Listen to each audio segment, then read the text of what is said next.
Welcome back, everybody. Hello. Welcome back to our channel. We are here today with some, I don't know, pretty sad. Game of Thrones is over. Game of Thrones is over. And that's going to be the premise of this video. So we just wanted to talk about the last episode.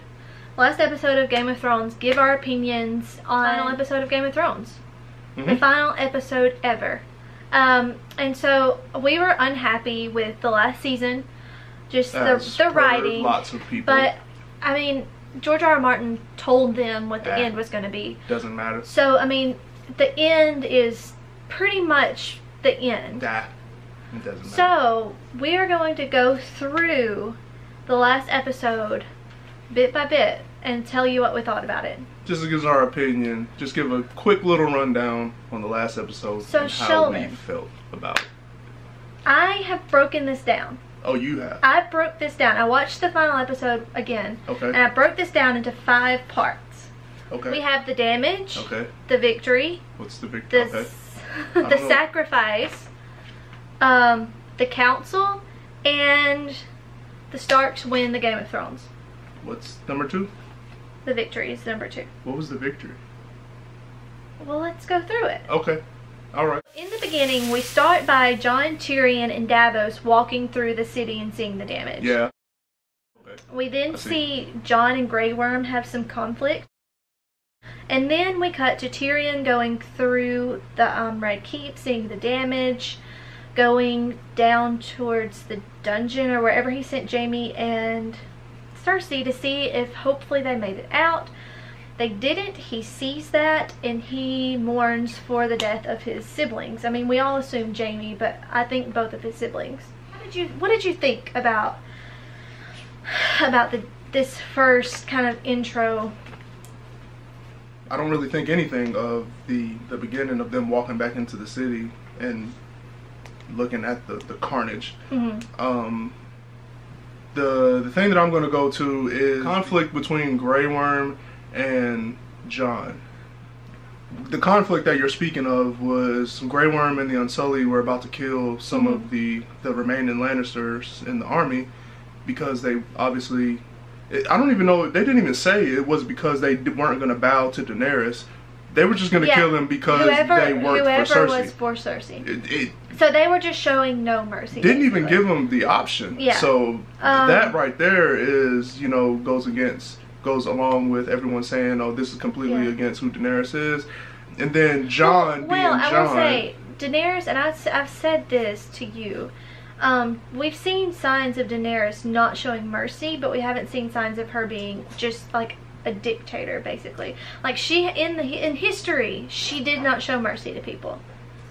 But, so that doesn't surprise me. Her killing her troops doesn't surprise me. No, not at all. I think it was for a build-up for a later situation in the episode that they just didn't fulfill. I mean, I see why it's there, but okay. So you didn't find any problems in like you were okay with this opening scene? No. Tyrion being upset at his siblings, like you just mentioned it, him crying over Jaime. I get it, but what gets me is that in the scene when as he's pulling back the rubble, the first face that he actually sees is Cersei. He sees Jaime's hand. He sees Jaime's hand, so that obviously means like he knows that he's dead. But he's pulling back the rocks and he sees Cersei, and that's when he starts to break down. Yeah. My opinion on this is, I thought that we had a really good goodbye between Tyrion and Jaime in the previous episode. I thought that was a sufficient farewell because it was basically like one of us is gonna die. I mean, it was a good farewell between them. That was one of the good points of episode 5, was their kind of final goodbye. 2, I thought that it gave Tyrion some more motive to go against Daenerys, and I don't think that he needed that extra motive. I think that the city being burned by itself, with him maybe just hoping that Cersei and Jaime made it out, was enough to where he would stop being the Hand. But that's my only problem with that first little brief. Yeah, mine too. It's just if Tyrion is, or if he was crying over Cersei, Jaime is understandable, but if he was crying over Cersei too, regardless of that being his sister, I mean, he had no remorse over his father. Yeah, and he was a B word. So moving on, we were pretty much indifferent about that. It wasn't good, it wasn't bad. Yeah, it was just an opening scene. The next part of this episode, I labeled the victory. Straight from Tyrion, we see Arya kind of coming in, and then we see Jon walk towards Dany very hesitantly, and then we see the might of Dany's army. We see this giant flag and like her giant army, and then this giant dragon sitting on this broken building, and it's very mighty. And then we get the moment where she walks through the center of the screen with Drogon's wings, and it makes her look like she's the dragon, which was the best scene of that whole, I don't know, that was a great scene. Then we see her give this speech, a very uplifting speech to her army. And after her speech, Tyrion goes up to her. They have a moment. He throws his little Hand of the Queen badge away, and she's like, alright, you're going to prison, basically. After that, she looks at Jon with a very angry look on her face. There's no love in that look. So what did you think about that whole part of the episode? It was, I can't think of the word for it, but it didn't really do anything. Well, I'm not going to say it didn't do anything for me. It was very unclear on how her army is still that big. Yeah, that's true. So many Dothraki, so many Unsullied, and are we just supposed to made to believe that the Battle of Winterfell just did not happen? Because we were made to believe up until this point that pretty much her entire army was killed. Yeah. I thought that this was actually, I enjoyed this part. I thought that the way that her character was, I guess, supposed to become was this, like, she's a boss in Thanos kind of character. Why do you keep saying Thanos? Because he believed that what his vision was good and pure, and he was destined to do this, and nothing was going to stop him. And she's kind of the same way. She's like, my mercy to these people is that future generations will not know a tyrant. Okay. So it's very similar, and like, she's going to change the world, and whoever's on the boat is on the boat, but whoever's not is dead. I see your point. So she gives us, I mean, I think that if that's where her character was supposed to go, she did a good job of that. We didn't get a good carryover to that part of her, but I kind of think I enjoyed that. I thought that was well done. I really didn't have any negative thing to say about that. I thought the acting was well. I thought the story, I mean, it wasn't much of a storyline, but I thought it was fine. The only thing that I have to say about it is the how her army just seems so big. Yeah. There was like a bunch of Dothraki and a ton of Unsullied still alive. But it was also the people of Westeros got to see because we've gotten to see that Daenerys. We got to see the Daenerys that like broke all the chains and had this giant army. It was a very powerful Daenerys. But the people of Westeros didn't get to see that. They've never seen that Daenerys. They've only really seen her fail. Were the people of Westeros even there? Because I thought she was just like talking Arya and Jon and... I mean, those people of Westeros. Oh, I thought you were talking about the people of King's Landing. Yeah. I'm about to say, no, they're not even there. Anyways, I didn't really have any problems. I thought that was I thought that was a fine part of that whole... That was the only critique I have, is the army thing. Yeah. The third part of this episode I labeled or titled The Sacrifice, or Nisa Nisa, because it's kind of a callback to the Nisa Nisa prophecy, where the guy stabs his love in the heart. I begin this with Arya and Tyrion both trying to warn Jon about Daenerys. And Jon is still trying to defend her, though you can kind of tell that internally he believes them. We get the quote, "Love is the death of duty." We get that moment where Drogon is like napping in the snow, and Jon goes up to him, and it's kind of like a security camera. Like, Drogon looks at him and then lets him go through. And then we see Dany's vision come around. The vision that she had in an earlier season, where she touches the throne but she never actually sits on it. Jon walks into the building, and she begins telling him a story. And at this point in time, she seems pretty upbeat and happy, and just like, she seems pretty lighthearted. And immediately John just starts questioning her about what she had done, how it was wrong. And then she is trying to convince John that what they're doing is the right thing to do. They had this embrace, their last embrace. John tells her that she will always be his queen, and then stabs her off screen. We don't actually see him stab her in the heart. We then see John mourn over her. Drogon come into the scene and start to try to wake her up. He could tell something was wrong. He nudges her. She doesn't move. He gives John this glance of just terror. I thought he was going to bite John's head off. I think John did too. And then he just lets out this burst of fire. John is scared. He thinks it's about to come for him. It's not. It's to burn the throne. It's debatable whether he knew that he was burning the throne or if he was just burning things in rage. But Drogon burns the Iron Throne down, and then he takes his mama away, and they fly off into the distance. So, what did you think about this scene, Sheldon?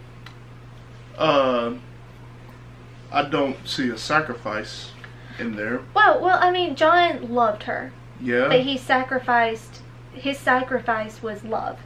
He had to sacrifice love for duty. You see? I don't call it a sacrifice because there was no payoff, as we will get to, I feel like. Okay. Well, okay. So, how I felt about this scene, to be honest with you, and I mentioned this to you as we were watching the show, very Anakin, Padme. Oh, yeah. Anakin, Padme, Yes. Star Wars Episode 3 Yes. with Revenge of the Sith. When Anakin is in the volcano place, Padme comes in to talk to him, and him and Padme, I'm powerful than the Chancellor. I can overthrow him, and Anakin, you're breaking my heart. That scene Yes. is what came to mind during this whole thing. Anakin, if you're not against me, you're my enemy, and then, you know, picks Padme up by the neck. Let her go, Anakin. You know, that, I'm sorry. Anyway, that's how I felt about that whole scene. Yeah, there was just no Obi-Wan John Kenobi. was channeling some Padme in that scene. And Daenerys was channeling some Anakin in that scene. I thought that scene was... I thought the scene was obviously very important. I thought it was probably the most important scene of the entire episode. I feel like if we would have gotten to see John and Daenerys' relationship develop more, it would have been more significant to us. Because it was a sacrifice, because he loved her. Like, he truly loved her. And he had to kill her in order to protect the realms of men. Can we honestly say, I don't mean to cut you off, but can we honestly say that John truly loved her? He's supposed to. He was supposed to. Their chemistry, and like, that's what I'm saying. Like, we didn't get to see their love develop, but he loved her. I mean, he loved her, she loved him. It's supposed to be that that's way. how it's supposed to have That's been. what I'm but saying. the way what we got and the way that it was portrayed on the screen, from the point that John found out that he was Rhaegar Targaryen's son. No, I understand. The writing's bad. I'm just saying, like, this whole scene, I thought John should have killed her. Like, it was very cliche, him stabbing her in the heart. We didn't even get to see it. I thought it was beautiful. Like, when she was just laying there, it was a very, like, she looked angelic to me. Like, with her white hair, and she just looked nice. Drogon going cray was pretty cool. Dragons are intelligent. I think he symbolically do, like, Well, John, his mom's there. I don't know why he didn't kill John, though. If he knew, why did he not kill John? Ultimately, it comes down to Drogon knew that his mom is dead because of that stupid chair. Yeah. And I'm going to burn that chair. Yeah. Because that's why my mommy's dead. Yeah. It's because of that stinking chair. A chair that your mommy didn't even sit in. So, sit down! It took Balerion the Dread. He was the one that had to make it. So it pretty much had to be destroyed with Dragonfire. Very, very, poetic. Reminiscent of Lord of the Rings, how the One Ring had to be destroyed in Mount Doom. Yeah. I'm just saying. And like the chair represented the corruption, like the power of man and the corrupt power of man and stuff. Yeah, so I thought that it had to go. The scene was probably the most heart-wrenching scene to me. Like, it obviously could have been better. Everything could have been better. Daenerys dies. Maybe we'll get the books, but I thought it was heart-wrenching when Drogon nudged her. Oh my goodness. Dad, that was the saddest. Like, Mama. We gotta go home. Yeah. Oh my gosh, I'm gonna cry. Very Simba Mufasa. Yeah. Yes. I wasn't even thinking about. Thank you very much. You're welcome. And it was also, I thought, when he like scooped her up with his nail, and she just like fell back. That's what I was talking about, angelic. Yeah. Anyways, he flies away wherever. So that scene I'm indifferent about. Yeah, I mean, like I understand that what happened in that scene had to happen. It was a really good scene. I mean, you get there's so many, parallels, like we were saying with the Star Wars parallels, the Lion King parallels. So apparently you said Lord of the Rings parallels. I mean, just that different takes on it. But yeah, Drogon, there was a lot of people saying that it didn't really make sense of why Drogon would burn the throne. It's like, because he knows, like, this is why she's dead. All of this is over this chair. This chair has to go. All right. Well, the next part of this episode is the council. Okay, so we fast forward in time a few weeks. We see all of the lords of the noble houses, which is interesting because we have not been certain who they were. We see Edmund Tully, the new Dornish prince, Robin, Samuel Tarly, and some people that we already knew were going to be the lords of their houses. And then they have to decide a king. So they make the decision that from now on it's going to be a democracy, and there are not going to be any more heirs. Tyrion makes a speech about how stories are what unites everybody, and how Bran is the one. Bran is best at that. Who best for stories than Bran the Broken? And then they all agree that Bran should be the king. Sansa, however, is like, nope, the North is breaking off. Bran agrees, obviously, because he is from the North. And then Bran goes on to say that Tyrion will be his hand. So what did you think about this whole scene? Don't really understand it, but I guess that's the way that the story was supposed to always end. Yeah. Not really sure. The North remaining its independent kingdom. Okay, but what doesn't make sense to me is Bran was just named king. Sansa declares that the North is going to remain its own independent kingdom, so it's now the six kingdoms of Westeros, and not the 7 kingdoms. True. Her little brother was just named king of the 6 kingdoms, for which we can automatically assume, which we'll get to later, Sansa would go back to the North and rule the North. Long term, she's gonna die before Bran. So whoever else becomes the next king of the North might have a different opinion, and could, choose to bring the North back into the 7 kingdoms, which will get back to where we are now. Bran is the king now. Why would you want the North to remain independent when your brother, who is from the North, is now king? Because she's looking long term. She's acting as a leader would, and she knows what her people have been through, and she knows that her people. Yeah. Her people are. I mean, it's a very different. I understand that. Like, the North it was an independent kingdom for thousands of years. Yeah. And it's just different. It's far beyond the reach of people from the South. And so it makes sense that she would say, all right, we're going to be our own separate kingdom, and generations to come, because generations to come they're not going to have Bran as the king. No, but they're not going to have They're not going to have Sansa as they queen have of the their North own either. kingdom. Like, they have their own culture and their own problems to deal with that the other 6 kingdoms don't really have to deal with. So it makes sense that they would be their own kingdom, they had been their own kingdom, I guess before the Targaryen. I don't know exactly when. But that doesn't bother me. Okay, I mean, that was the only thing. I get it. I understand it. It was just like, if somebody else had been named king, then I would.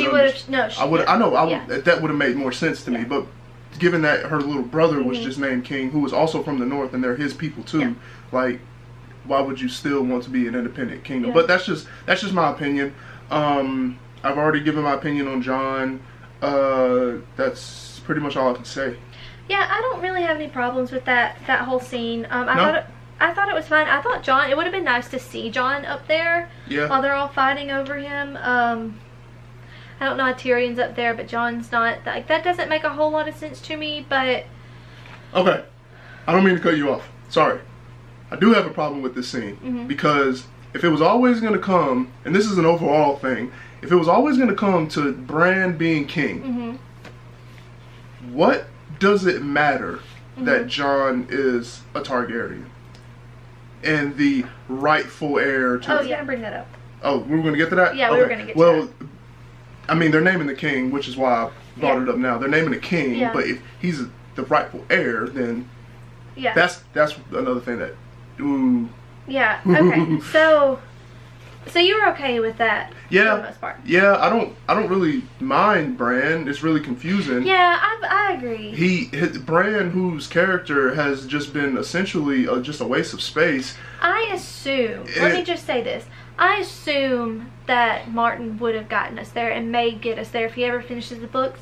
If that is who's supposed to be the leader, I assume that there will be a reason behind it. Yeah. Let's pretend that we haven't had like horrible writing, and let's just assume that he was going to get us there, that character development was going to happen. So the next and last part of this episode I call Starks win the Game of Thrones.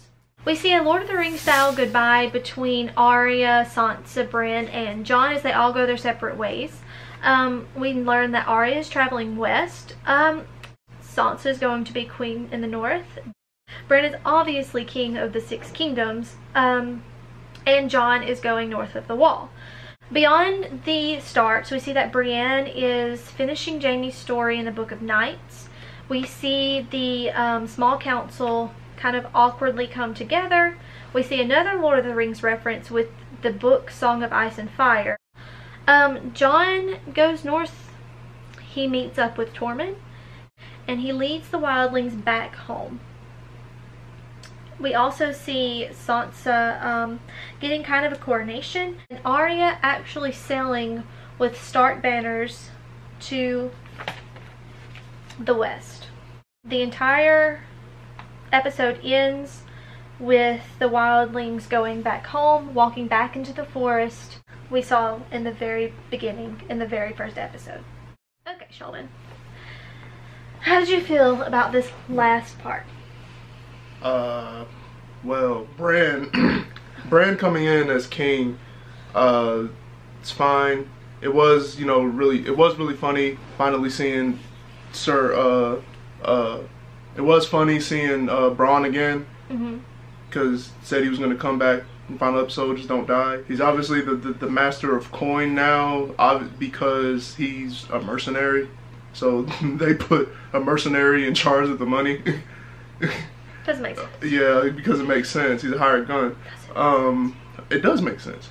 Oh, you said it doesn't make sense? Make sense. Well, I mean, every time you see Bronn, every time you see Bronn, he's all about money. For himself. For himself. He wants the bigger, better payoff. Okay. So they make him the master of coin. He's in charge of all the money. Yeah. And where it goes.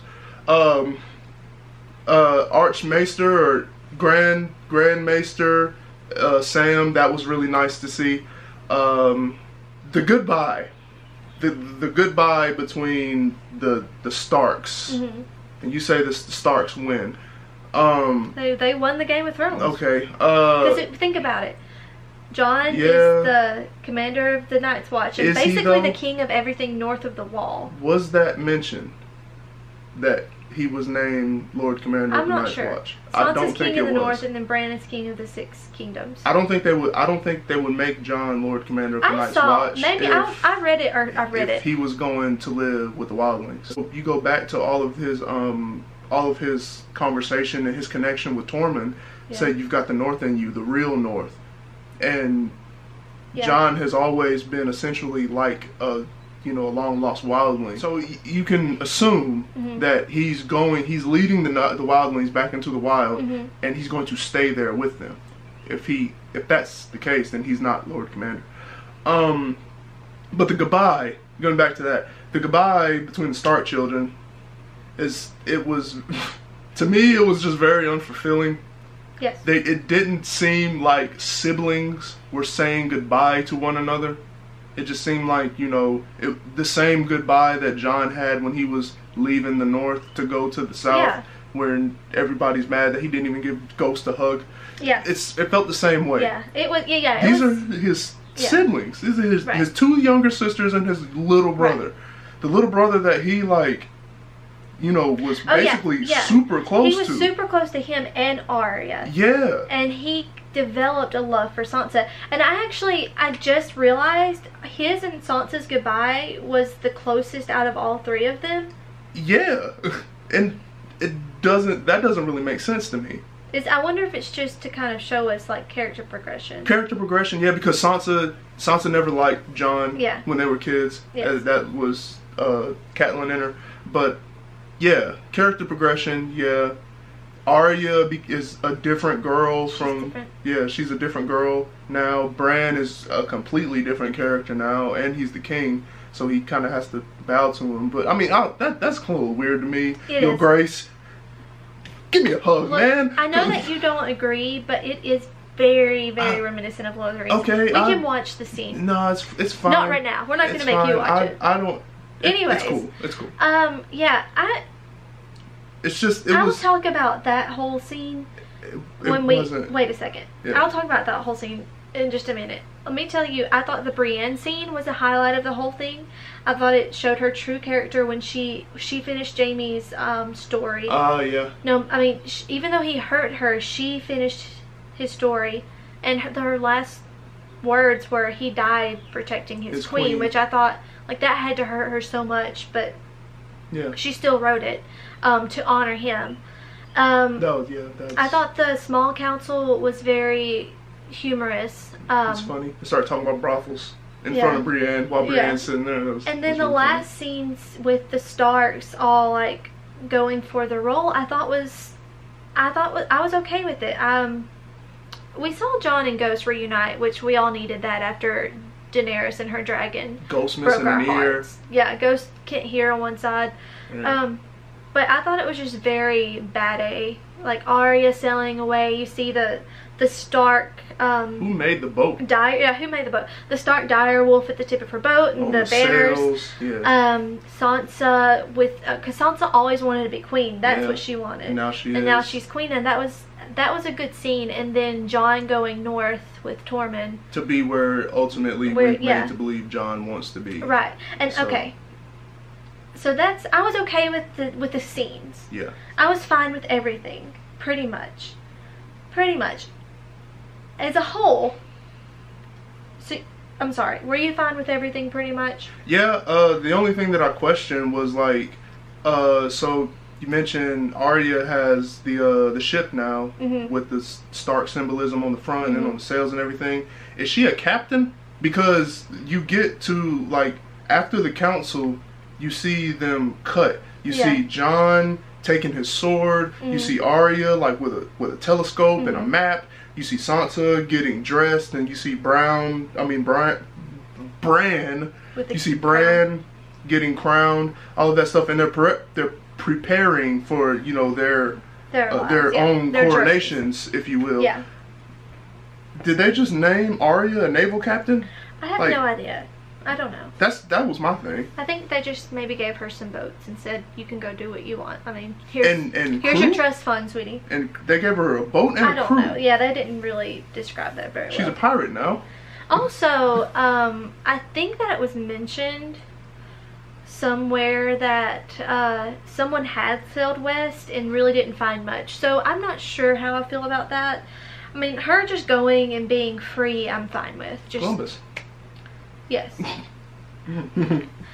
So, as a whole, this season, The season or the scene? The series. Oh, okay. With other things like Harry Potter, Marvel, MCU, Lord of the Rings, which you don't watch. The Hobbit. The Hobbit. Yeah, The Hobbit. Just, yeah. After it's finished, I am sad that it's over, but there is a contentment inside of me, and I feel like I went on this journey with all of these characters, and we have ended the journey, and it was for a purpose. You know, like we've gone on this journey, but now we're back, and we did what we were set out to do. However, in Game of Thrones, I feel that I don't feel contentment. I feel like we went on this journey with these characters, but the journey was in vain. And there's too many unanswered questions. There's too many unanswered questions. There's too, and we're not going to get into them because it's already a long video. Yeah. But that's just how I feel about the series of Game of Thrones. I hope Martin comes out with the books. I would love, love, love to have a better. I mean, his writing is honestly far superior. So that's just how I feel. I agree with you.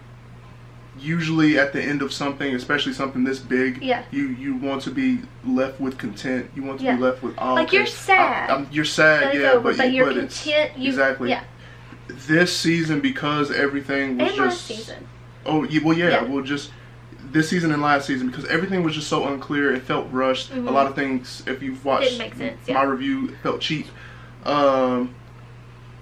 It left me wanting more because of all of those unanswered questions. That's how I feel. That's how I feel coming out of this last season. See, that's the thing. It's just like we went on these journeys, but they don't feel complete. Like, I don't feel contentment. I feel like there's still something missing. There's something that just doesn't add up. That's how I feel. That is our review. I thought the last episode, I mean, the writing, let's just not even talk about the writing. It's understood that the writing is bad. The ending is what I'm looking for, because it's like the writing's bad, and it's just going to be bad, but the ending is for the most part what the ending is supposed to be. So how do we feel about how it ended? And I think that it ended okay. I just don't feel contentment with our journey back home. Yeah, it just, like I said, to me, it honestly just left me wanting more. Yeah. And well, I guess that's what a good story is supposed to do. Leave you wanting more. Supposed to leave you wanting more. But on the flip side, a long story such as this, like Harry Potter, left you wanting more Harry Potter because we love Harry Potter so much. But ultimately, the story ended great. The way that this story ends is how it's supposed to go. This didn't end that way. Yeah. And that's just how I feel. I want more story. Yeah, we're just missing. And hopefully Martin will give us more story. Yeah. Or some fandom. Somebody will write some fan ending. Yeah. Maybe that'll happen. Anyways, guys, thank you for watching our review. Please let us know how you felt about it. Yeah. And we will see you soon. Dun, dun, dun, dun, dun, dun. Hey guys, Sheldon here. Thank you so much for watching this video. If you enjoyed this video, please go over and check out some of our other videos that we have up on our channel. You can follow us on Instagram at LiveLaughLewis. Be sure to leave a comment down below and smash that subscribe button. Thanks again. Live and laugh.